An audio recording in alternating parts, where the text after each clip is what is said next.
All right, next question. I'm going to send this one to Ben and Laura as former freshwater lake boaters. The question is, for us freshwater lake boaters, can you provide best tips for people with no experience with tides? So just one thing before we even get into tides, just a consideration. Many freshwater boats are set up with magnesium sacrificial anodes. Magnesium is great in freshwater. It's not good in saltwater, and so you will want to make sure that you have an appropriate zinc, aluminum or zinc.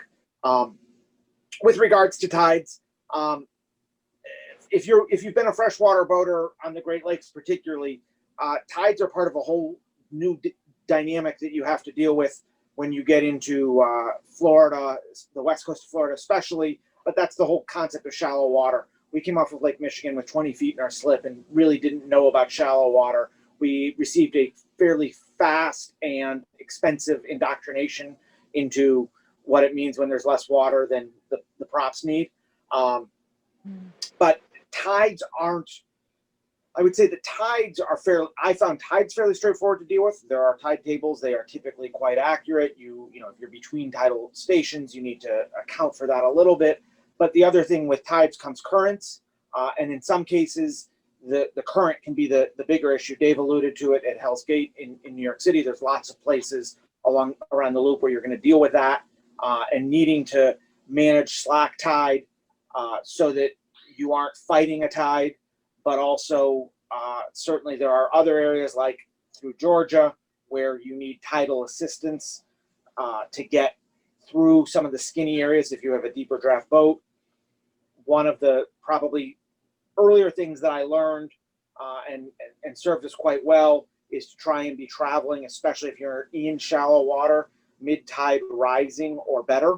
The main reason there being if something does go wrong and you are on a rising tide, the tide will lift you off and you will get free before it starts to drop.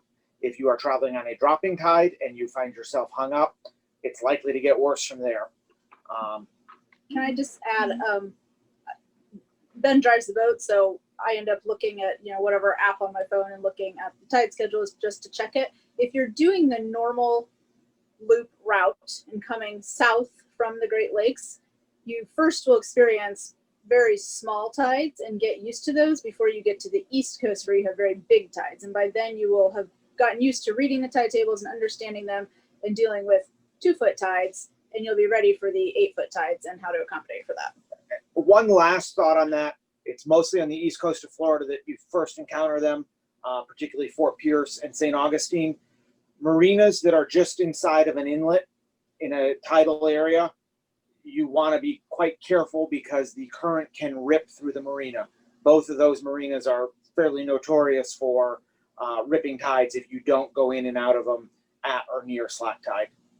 And anyone working at the marina very well knows that and is very helpful and will tell you when you should come in and when you should hang out and wait for a half hour.